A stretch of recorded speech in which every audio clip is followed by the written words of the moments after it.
레위기 강의 두 번째 시간입니다. 레위기 1장 3절로 17절까지 함께 읽겠습니다. 그 예물이 소의 번제이면 흠없는 수컷으로 회막문에서 여호와 앞에 기쁘게 받으시도록 드릴지니라. 그는 번제물의 머리에 안수할지니 그를 위하여 기쁘게 받으심이 되어 그를 위하여 속죄가 될 것이라. 그는 여호와 앞에서 그 수송아지를 잡을 것이요 아론의 자손 제사장들은 그 피를 가져다가 회막문 앞 제단 사방에 뿌릴 것이며 그는 또 그 번제물의 가죽을 벗기고 각을 뜰 것이요 제사장 아론의 자손들은 제단 위에 불을 붙이고 불 위에 나무를 버려놓고 아론의 자손 제사장들은 그 뜬 각과 머리와 기름을 제단 위에 불 위에 있는 나무에 벌려 놓을 것이며 그 내장과 정강이를 물로 씻을 것이요 제사장은 그 전부를 제단 위에서 불살라 번제를 드릴지니 이는 화제라 여호와께 향기로운 냄새니라. 만일 그 예물이 가축대의 양이나 염소의 번제이면 흠 없는 수컷으로 드릴지니 그가 제단 북쪽 여호와 앞에서 그것을 잡을 것이요 아론의 자손 제사장들은 그것의 피를 제단 사방에 뿌릴 것이며 그는 그것의 각을 뜨고 그것의 머리와 그것의 기름을 베어낼 것이요 제사장은 그것을 다 제단 위에 불 위에 있는 나무 위에 버려 놓을 것이며 그 내장과 그 정강이를 물로 씻을 것이요 제사장은 그 전부를 가져다가 제단 위에서 불살라 번제를 드릴지니 이는 화제라 여호와께 향기로운 냄새니라. 만일 여호와께 드리는 예물이 새의 번제이면 산비둘기나 집비둘기 새끼로 예물을 드릴 것이요 제사장은 그것을 제단으로 가져다가 그것의 머리를 비틀고 끊고 제단 위에서 불사르고 피는 제단 곁에 흘릴 것이며 그것의 모이 주머니와 그 더러운 것은 제거하여 제단 동쪽 재 버리는 곳에 던지고 또 그 날개 자리에서 그 몸을 찢되 아주 찢지 말고 제사장이 그것을 제단 위에 불 위에 있는 나무 위에서 불살라 번제를 드릴지니 이는 화제라 여호와께 향기로운 냄새니라. 아멘. 성막, 회막이죠. 회막이 1년 만에 완공되자 하나님께서 그 회막의 영광으로 임하셨는데 그 모습이 출애굽기의 마지막 장면이라고 그랬습니다. 이제 이스라엘 백성은 이 성막과 함께 가나안을 향해서 행진하게 되는데 그 행진에 앞서서 하나님이 모세를 부르시는 거죠.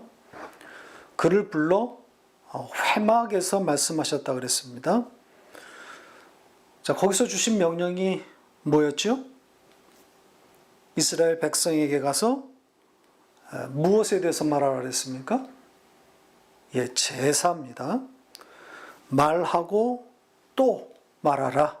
이렇게 강조의 뜻을 담아서 제사를 명하셨습니다. 지난주에 말씀드린 것처럼 제사는 곧 말씀의 내용이라고 그랬죠. 따라서 제사는 말씀이 무엇인지를 그 핵심을 고스란히 담고 있는 그런 개념입니다. 그러므로 제사를 알면 말씀을 아는 겁니다. 말씀이 무엇인지를 아는 자가 되는 거죠. 제사가 이해가 되면 제사의 의미를 알면 그 사람은 말씀을 깨달은 자예요. 그래서 성막이 완공되자마자 제사가 등장하는 겁니다. 그러니까 가나안 행진은 이 제사라는 기초가 없으면 의미가 없는 겁니다. 행진이 시작될 수가 없습니다. 그러니까 희생제물의 그 피 냄새가 진동하고 그 희생제물이 태워져서 성막과 온 이스라엘 지경이 그 짐승 타는 냄새로 덮여져야 행진이 시작되는 겁니다. 그러니까 제사가 전제되지 않으면 가나안은 없는 거란 말이죠. 자, 제사에 대해서 한 가지 더 좀 먼저 첨가할 것은 이 제사에 담긴 의미 혹은 그 제사의 목적과 이유에 관한 겁니다. 왜 하나님이 가나안 행진에 앞서서 이 제사를 요구하셨는지 우리는 알아야 하는 거죠. 지금의 언어로 바꿔서 말하면 예배의 목적이 무엇이냐 하는 그런 주제가 되는 겁니다. 왜 하나님은 우리에게 예배를 요구하시는가 하는 문제입니다. 제사가 어떻게 시작되었습니까? 인간 쪽에서 시작되었나요? 인간이 하나님께로 나아가는 그런 방식입니까? 아니지요. 하나님이 일방적으로 명하신 겁니다. 제물에서부터 제사의 방식까지 전부 하나님으로부터 나왔습니다. 뭘 말하는 거겠어요? 네, 하나님은 이것을 통해서 당신의 백성을 가르치시겠다는 겁니다. 이 제사를 통해서 하나님이 이스라엘 백성을 가르치는 거예요. 죄가 어떤 방식으로 사해지는 것인지를 알려주려고 제사가 있는 거죠. 그러니까 율법을 통해서 죄를 알게 한 다음에 그 죄를 제물에게 전가시켜서 그 제물을 죽여 태움으로 대속된다는 것을 보여주기 위함입니다. 하나님이 창세전에 이미 일어난 그 어린 양, 그 희생제물의 죽음, 그 대속의 방식 그대로를 이 제사에 담아놓은 겁니다. 성경은 창세전에 이미 어린 양 예수 그리스도가 당신의 백성을 대신해서 죽었다고 말하고 있지 않습니까? 이게 창세전 언약입니다. 그러니까 묵시 가운데 이미 일어난 예수 그리스도의 죽음이란 말이죠. 보통 희생제물이 드려지는 이 구약의 제사가 장래의 예수의 십자가를 예표한다 이렇게들 말하는데 반은 맞고 반은 틀린 말입니다. 구약의 제사보다 그리고 십자가, 골고다의 그 십자가보다 먼저 있었던 것이 창세전의 언약, 즉 어린 양의 죽음이란 말이죠.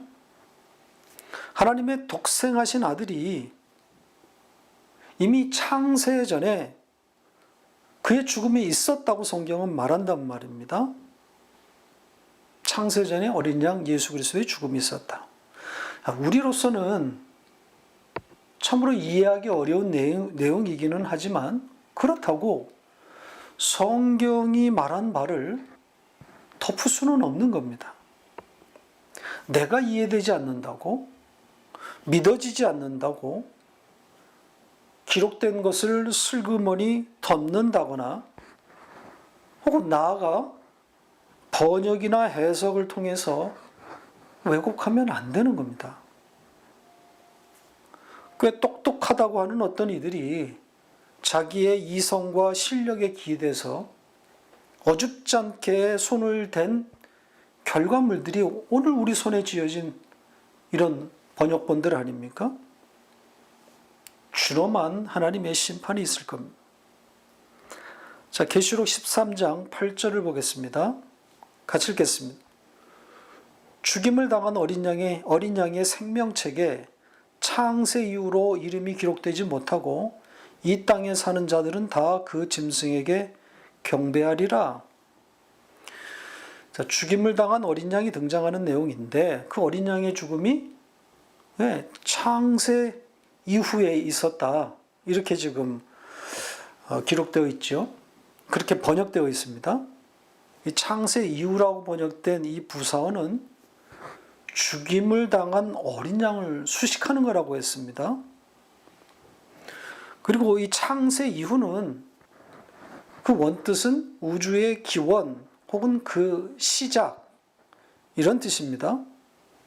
그래서 우리는 그것을 그 시간을 묵시다 그렇게 부르고 있습니다.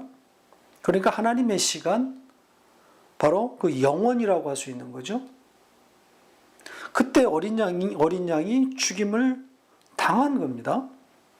그러니까 역사가 펼쳐지기 전에 이미 일어난 일이란 말이죠.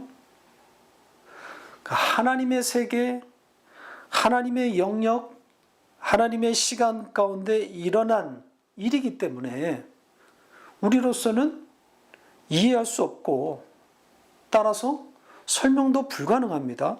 그렇다고 해서 이 성경의 기록을 우리 인간이 부정할 수 있습니까? 내가 이해되지 않는다고 부정한다면 그건 자기가 곧 하나님이란 그런 뜻 아닙니까?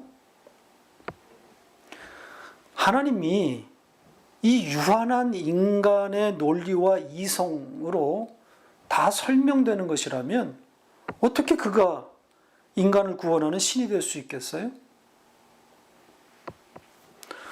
선악과를 따먹은 인간은 이렇게 저마다 자기가 하나님이 되려고 하는 겁니다. 최종 결정은 내가 하겠다는 거죠. 믿고 안 믿고를 자기가 결정하겠다는 거예요. 이게 현대주의 뉴에이지의 핵심 내용 아닙니까? 전부 인본주의적 발상입니다. 그러니까 인간이 이해되는 것만이 진리이고 그것을 넘어선 것은 신화이고 전설로 그렇게 취급하고 있는 겁니다. 그렇게 성경은 갈기갈기 찢어지고 윤리, 도덕 이런 교훈만 앙상하게 남게 된 겁니다. 자, 제사 이야기를 하다가 여기까지 왔는데 제사는 창세전 어린 양의 죽음이라고 하는 그 묵시의 원형을 고스란히 담고 있는 겁니다. 그러니까 십자가가 그 창세전 어린 양의 죽음을 담고 있는 것처럼 이 제사도 똑같은 겁니다. 그러니까 제사는 그 십자가인 거죠. 의미는 정확히 같은 겁니다. 그러므로 가나안 행진에 앞서서 제사를 명하시는 것은 너무나 당연한 겁니다.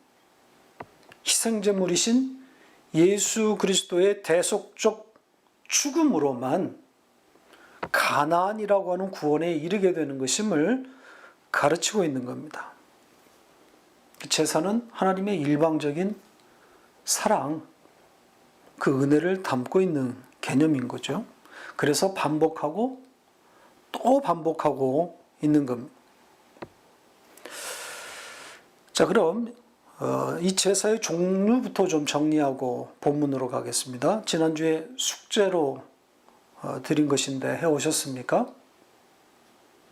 성경에 등장하는 여러 제사들을 한번 정리해 보시라 그렇게 했는데 정리가 되셨습니까? 출애굽기 강의 65번을 다시 들어볼 것을 권해드렸는데 안타깝게도 제 말을 실행에 옮기신 분들이 거의 없는 것 같습니다. 지난 주간 이 65번 강의 동영상 통계를 봤더니 단 1회도 없습니다. 한 분도 다시 듣지 않았다는 거죠. 대신 혹시라도 레위기 1장부터 7장까지 읽고 정리하셨다면 다행입니다. 만약 이것도 하지 않았다면 자, 이 현상을 우리는 어떻게 이해해야 할까요? 제 머리가 조금 복잡해지긴 합니다. 좀 실망스럽기는 한데 좋은 쪽으로 마음을 다잡고 오늘도 달려보겠습니다. 출애굽기 29장과 여기 오늘 레위기에 나오는 제사의 종류를 모아보면 세 가지로 분류가 됩니다. 첫째는 제사의 목적과 관련해서 분류할 수 있습니다. 목적에 따라서 세 가지 제사가 나오는데 속죄제, 속건제, 화목제라 그랬죠. 그러니까 속죄제는 모르고 지은 죄를 사하는 제사이고, 따라서 하나님과의 관계를 담고 있는 그런 제사라고 보시면 됩니다. 반면 속건제는 사람과 사람 사이에 발생한 허물을 사하는 제사입니다. 사람에게 지은 과실을 사하는 그런 제사인 거죠. 그리고 화목제는 감사의 제사입니다. 하나님께서 베푸신 은혜를 감사하는 의미를 담고 있습니다. 자, 둘째로는 이 제물 종류에 따라서 역시 세 가지 제사법이 있습니다. 번제, 소제, 그리고 전제입니다.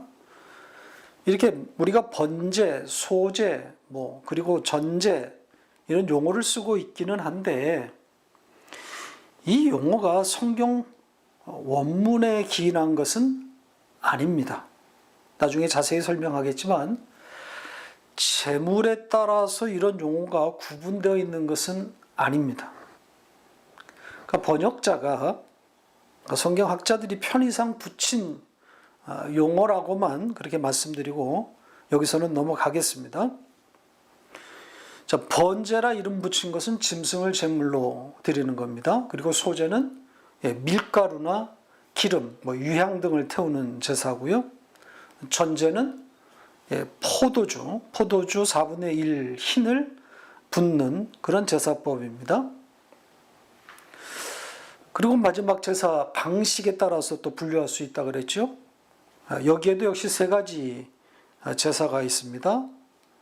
제물을 태워서 제사하는 화제가 있고, 또 제물을 올렸다가 내리는 거제가 있고, 마지막은 흔드는 요제가 있습니다. 자, 이렇게 정리하고 오늘 본문으로 들어가 보겠습니다.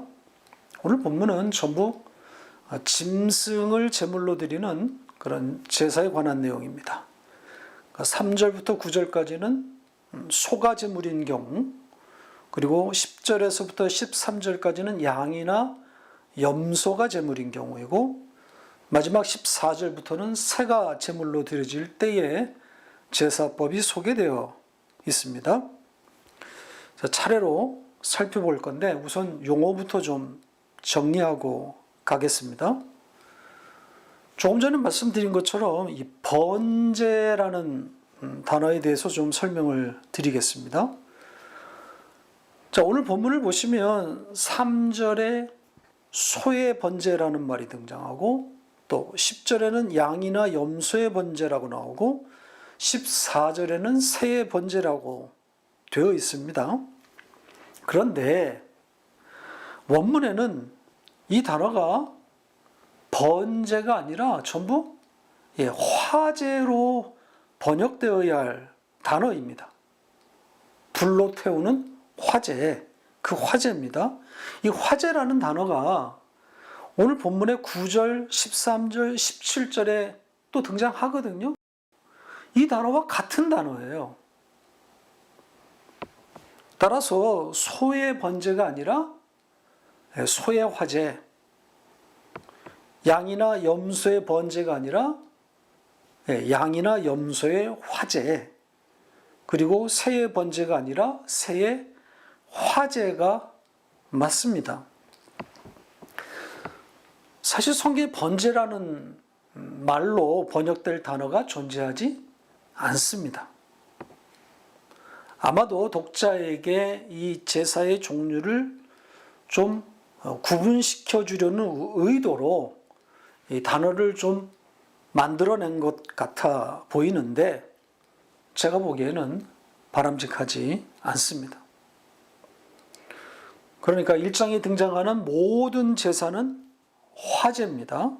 불로 태우는 제사들로만 구성되어 있습니다. 자, 이제 1장에 등장한 이 세 가지 제사법을 좀 간략하게 요약하고 종합적으로 그 제사에 담긴 의미를 마지막 부분에서 다루도록 하겠습니다. 첫 번째로 등장하는 소의 화제를 보겠습니다. 소를 제물로 드릴 때 그 제물에 대한 규정, 그 제물은 흠 없는 수컷이어야 합니다. 정확하게는 이 수컷 소보다는 소의 새끼, 송아지라 해야 맞습니다. 자, 여기서 눈여겨볼 대목은 당연히 흠 없는 이란 단어겠죠. 일단 여기서는 좀 제사법만 요약하고 종합적으로 다룰 때 이 부분 또 설명을 드리겠습니다. 그리고 제사 드리는 장소는 회막문이라고 되어 있습니다. 그러니까 성전 뜰이 되는 거죠. 그 뜰에 번제단이 마련되어 있으니까 그 번제단, 그곳을 말하는 것으로 보시면 됩니다. 그리고 4절에 여호와 앞에 기쁘게 받으시도록 드릴지니라 이렇게 번역한 부분은 논란이 있습니다. 아마도 이 번역의 취지는 하나님이 기쁘게 받으실 수 있는 제물을 드려라 이런 뜻인 것 같은데, 다른 많은 성경들은 자원하는 마음으로 그렇게 번역하고 있습니다. 그러니까 자기의 뜻, 자기의 의지, 그래서 억지로 하지 말라 그런 의미로 번역한 거죠.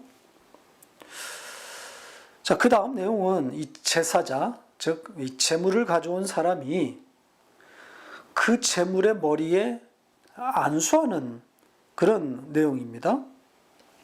그러면 그것이 그를 위한 속죄가 될 것이다 이렇게 말하고 있습니다. 이 속죄라고 의역했는데 원뜻은 덮는다입니다. 덮음입니다. 우리에게 아주 익숙한 개념인 거죠. 그렇게 짐승의 머리에다 안수하면 자기의 죄가 그 짐승에게 전가되는 것이기 때문에 그 짐승이 그 사람 혹은 그 사람의 죄를 덮는다는 거예요. 자, 그렇게 안수한 후에 그 제사자는 그 짐승을 직접 죽입니다. 죽여서 가죽을 벗기고 각을 뜹니다.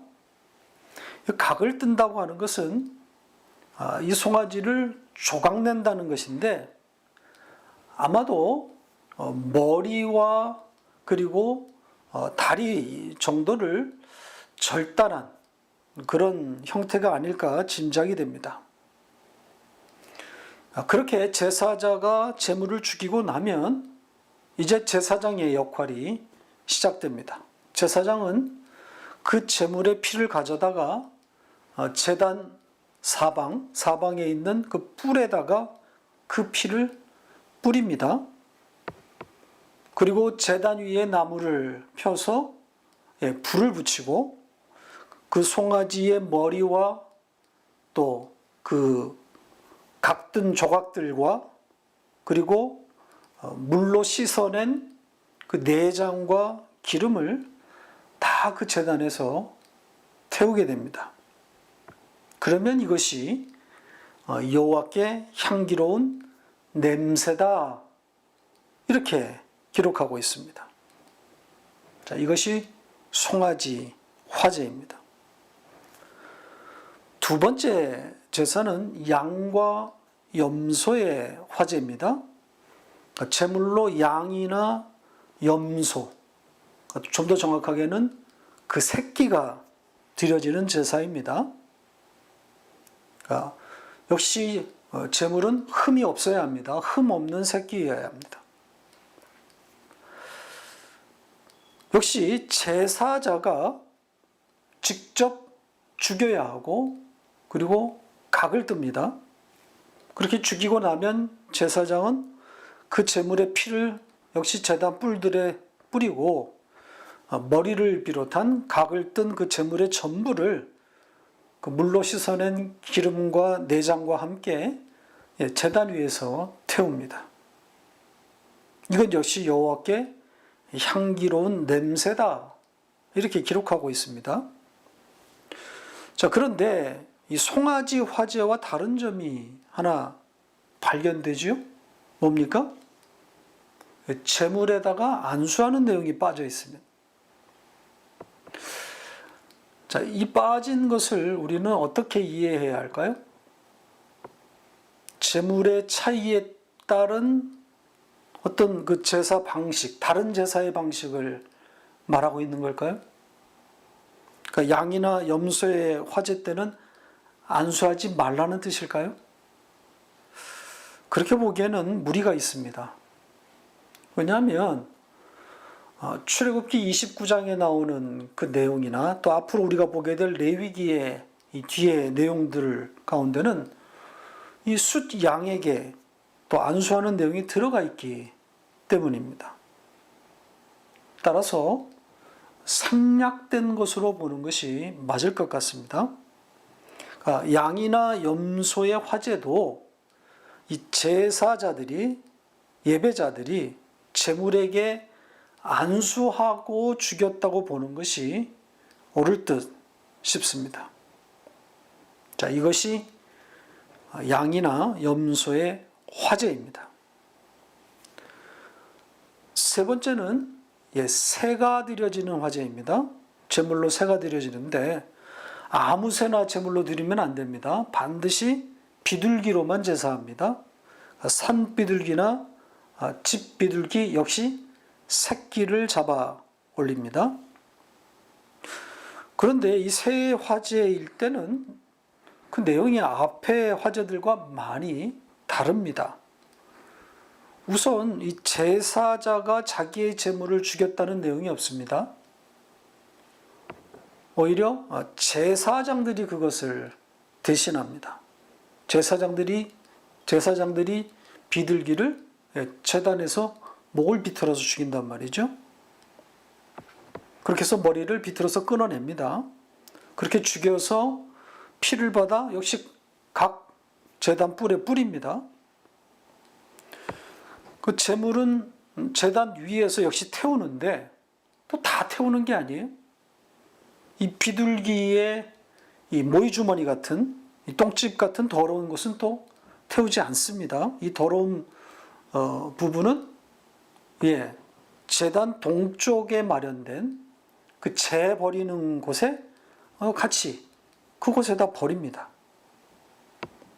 아마도 제단의 북쪽에는 이 짐승을 죽이는 그런 장소가 마련되어 있고, 동쪽에는 재를 버리는, 그러니까 오물들이 버려지는 그런 장소가 마련된 것으로 보입니다. 성경의 동쪽은 저주를 상징한다 그랬죠. 그리고 이 새의 몸통은 찢어서 역시 태우게 되는데, 이 날개가 떨어지지 않도록 날개 쪽 있는 데서 이걸 가르는데 또 날개는 떨어지지 않게끔 몸통에 붙도록 그렇게 붙은 상태로 태우라 그럽니다. 그러면 이것이 여호와께 향기로운 냄새다, 이렇게 기록되어 있습니다. 자, 여기서도 새에 안수한다는 기록은 없습니다. 그렇다고 안수하지 않았다고 단정할 수 있을까요? 오히려 저는 이 새의 제물도, 새의 화제도 속제물이기 때문에 안수했을 것으로 그렇게 짐작합니다. 왜냐하면 새가 제물로 드려졌을 때도 그 의미는 속죄란 말이죠. 자, 앞으로 볼 내용인데 레위기 5장 7절로 10절 좀 먼저 보겠습니다. 같이 읽겠습니다. 만일 그의 힘이 어린 양을 바치는 데에 미치지 못하면 그가 지은 죄를 속죄하기 위하여 산비둘기 2마리나 집비둘기 새끼 2마리를 여호와께로 가져가되 하나는 속죄제물로 삼고 하나는 번제물로 삼아 제사장에게로 가져갈 것이요, 제사장은 그 속죄제물을 먼저 드리되 그 머리를 목에서 비틀어 끊고 몸은 아주 쪼개지 말며 그 속죄제물의 피를 제단 곁에 뿌리고 그 남은 피는 제단 밑에 흘릴지니 이는 속죄제요. 그 다음 것은 규례대로 번제를 드릴지니 제사장이 그의 잘못을 위하여 속죄한 즉 그가 사함을 받으리라. 비둘기가 제물일 때도 속죄 제물이라고 지금 말하고 있지 않습니까? 따라서 새가 드려질 때도 안수했을 것으로 그렇게 짐작할 수 있습니다. 이 새의 화제도 여호와께 향기로운 냄새다. 이런 기록으로 내용이 마치고 있습니다. 이렇게 제물에 따라서 세 가지 화제를 하나님이 명하셨는데 제물만 다를 뿐 그 내용과 의미는 모두 같은 겁니다. 전부 무엇을, 누구를 담고 있는 거겠어요? 예, 십자가와 예수 그리스도란 말이죠. 정말 무궁무진한 복음의 요소들이 이 제사에 담겨져 있는데, 자, 오늘은 그 중에서 몇 가지만 추려서 예수 그리스도를 소개하고 그렇게 마치도록 하겠습니다. 자, 이 화제의 제물은 전부 예수 그리스도를 담고 있습니다. 그러니까 피를 뿌리면서 또 제단 위에 올려서 태워지는 그 제물들 전부 희생제물이신 예수 그리스도를 향하고 있는 거죠. 그 예수 그리스도를 고스란히 담고 있는 겁니다. 그래서 제물은 흠이 없어야 하는 겁니다. 예수 그리스도이기 때문입니다. 흠이 없다고 하는 것은 문자적으로는 병이 없고 건강하다는 뜻이지만 예수 그리스도의 무죄함, 무죄성을 담고 있는 개념인 거죠. 죄 없으신 분, 죄와 상관이 없는 분이라는 의미입니다. 자, 베드로전서 1장 19절입니다. 같이 읽겠습니다. 오직 흠 없고 점 없는 어린 양 같은 그리스도의 보배로운 피로 된 것이니라. 그리스도가 흠도 없고 점도 없다 그러죠? 죄가 없다는 거예요. 그러니까 죄가 없는 인간으로 오셔야만 인간의 죄를 뒤집어 쓸 자격이 있는 거란 말입니다. 그러니까 죄인인 인간이 흠없는 그분에게 안수함으로 그 자기의 죄를 전가시키는 거예요. 그러니까 우리가 그분에게 안수하는 거란 말입니다. 그 어린 양에게 그에게 죄를 뒤집어 씌우는 겁니다. 그러니까 안수의 본래의 개념은 죄의 전가예요. 안수의 시작이 이 제사로부터 시작되었단 말이죠. 죄의 전가입니다. 그러니까 죄가 그렇게 옮겨져야 속죄, 이 대속이라는 개념, 덮음이라는 개념이 형성되는 겁니다. 그 제단 밑에 인간은, 죄인은 깔리는 거예요. 그러니까 하나님의 저주를 마땅히 받아야 할 죄인인데 그 죄인을 덮는 그 흠 없고 점 없는 희생 제물이 대신 그 저주를 받음으로 죄인인 우리는 거기서 피해가는 거예요. 그 저주에서 피해가는 거예요. 덮음이란 말이죠. 그래서 성경에는 이 덮음의 그림들이 많이 등장하는 겁니다.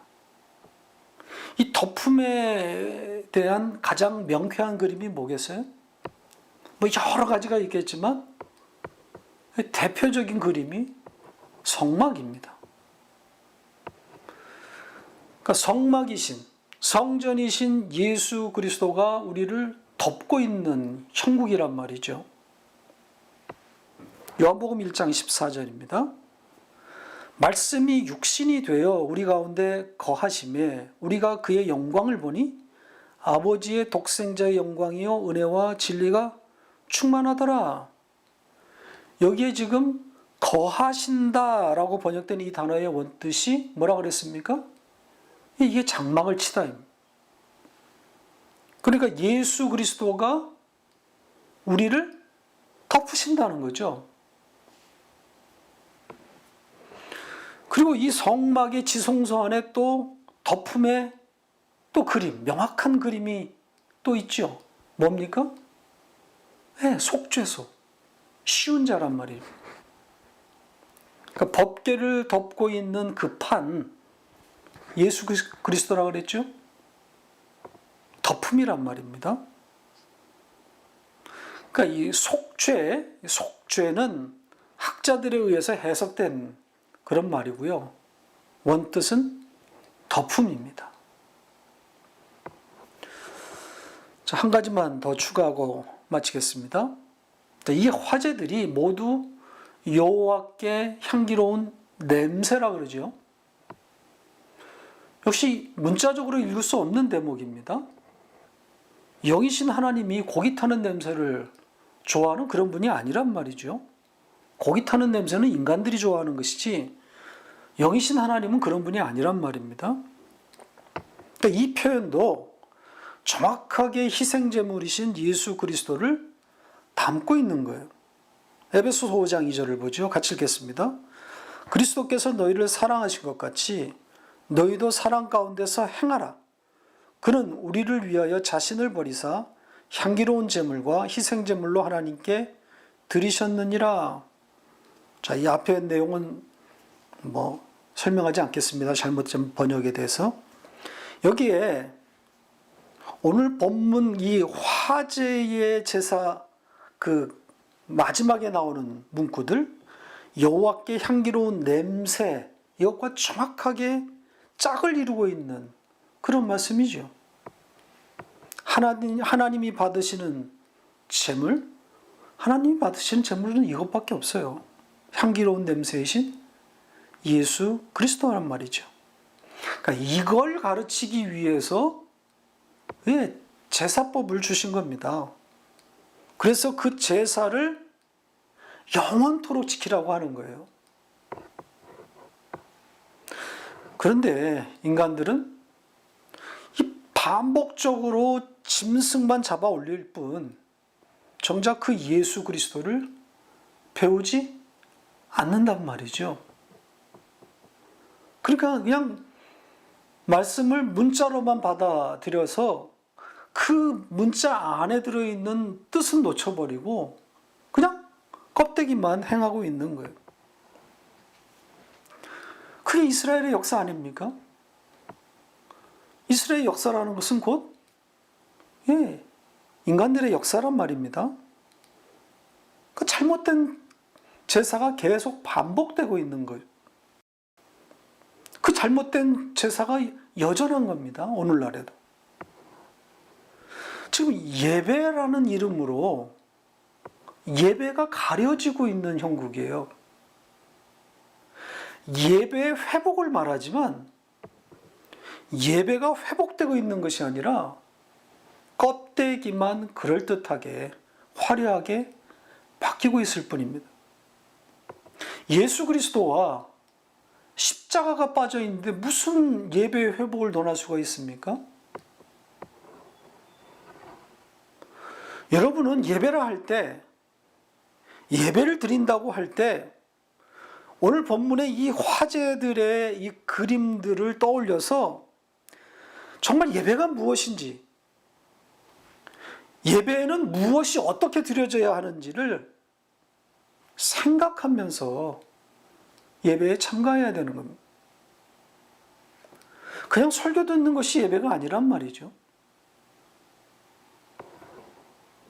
예배자로서 우리는 이 화제의 제물과 그리고 그 제물에 안수하는 내 모습, 이것을 떠올려서 예수로 덮여진 나,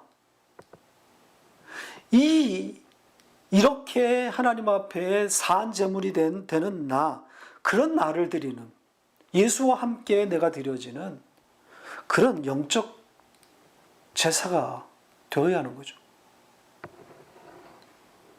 여러분의 예배가 그런 예배가 되어지길 바랍니다. 하나님이 받으시는 그 예배, 하나님이 받으실 만한 그런 영적 제사에 대해서 고민하는 그런 에클레시아 식구들 되시기를 바랍니다.